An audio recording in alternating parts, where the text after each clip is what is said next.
You're covered with chocolate again. That's what happens when you're baking with Mimi. You get covered with chocolate.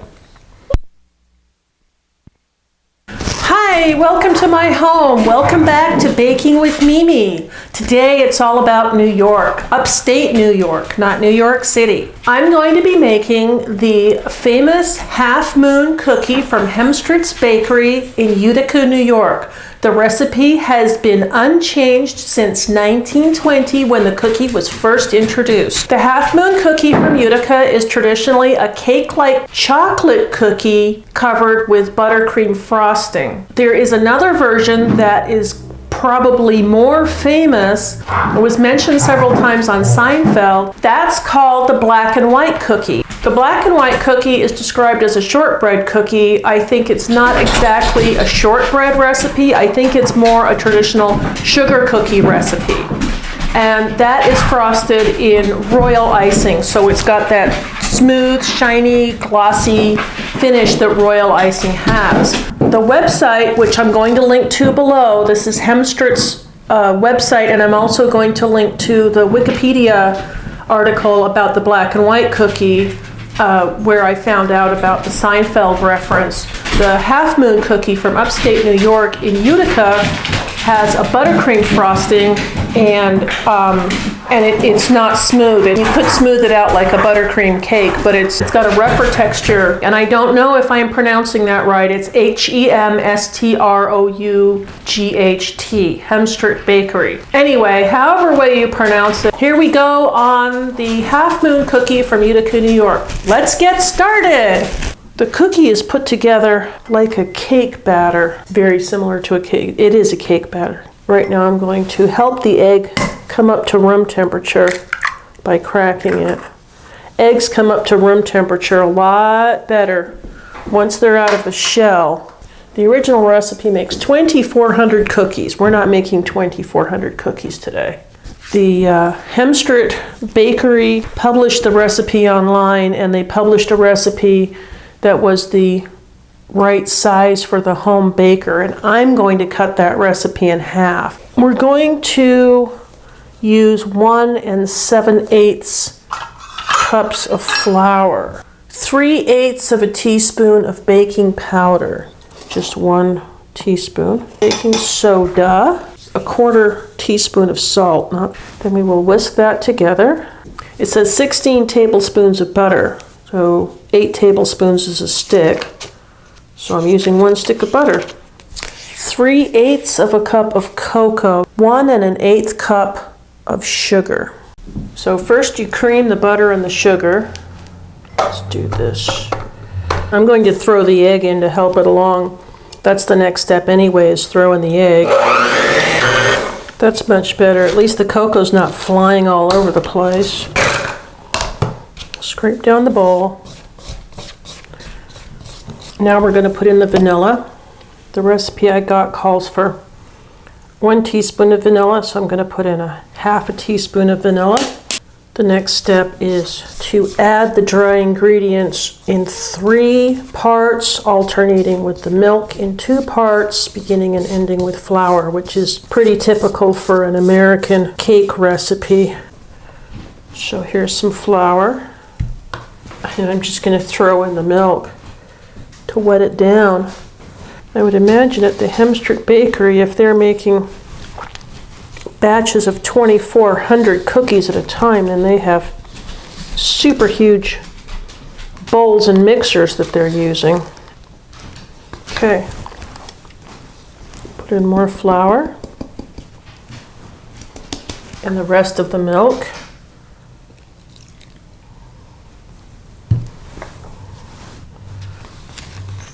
Fold it, and I would imagine because of the butter, this recipe is going to spread. Work in that flour. Work it till your arm hurts. Okay, and the rest of the flour.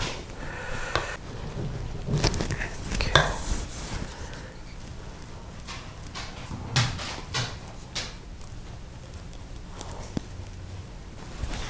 Make sure I have all the dry ingredients mixed in.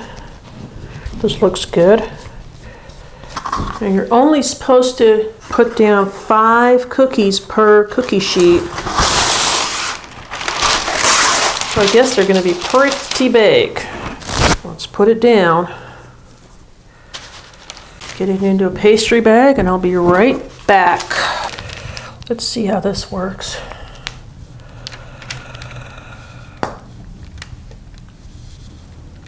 Much better.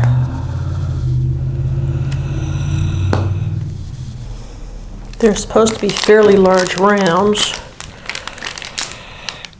Okay.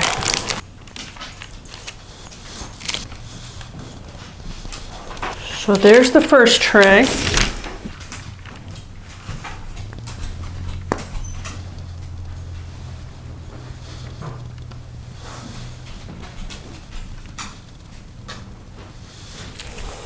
Man, this batter is going to make a lot of cookies.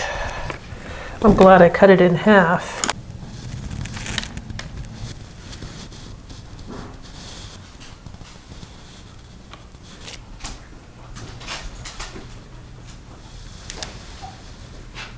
Okay. All right, let's go get these in the oven and see what happens. The frosting is 3 tablespoons of butter. We'll start by blending this in a bowl. So that's nice and creamy. Scrape down the sides of the bowl. And 1.5 cups of icing sugar or confectioner sugar. Now I mix it.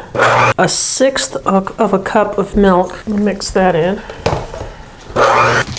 And now we'll get half of that into a piping bag to mix in 1/6 of a cup of cocoa powder and another tablespoon of milk.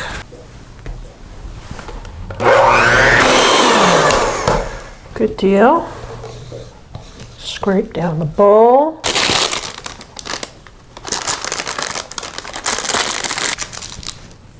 Okay, now let's do another cleanup and go get the cookies. Exciting.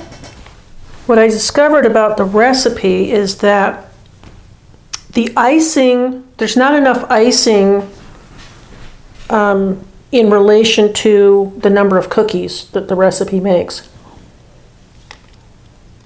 So I made half a recipe for the cookies and then I made half a recipe for the icing.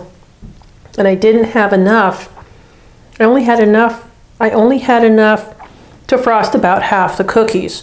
So if you're going to make the recipe, and I'm linking to it below, if you're going to make the recipe, and you're going to make the full recipe for the cookies, I would double the recipe for the icing. Highly recommend that, but they're very good cookies. They have a cake-like consistency. They're like cake inside, but then the batter, it holds up. It's not floppy, or it's not going to fall apart. So it's stiff enough to be eaten as a cookie, but it's got a very soft cake-like interior. Here are the Half Moon cookies I made today without Fiona, unfortunately. She would have had fun with this one. Love you, Fiona.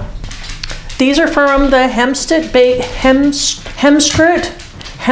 Bakery in Utica, New York, which was the original bakery back in the 20s that invented the Half Moon cookie. It was originally called the Half Moon cookie.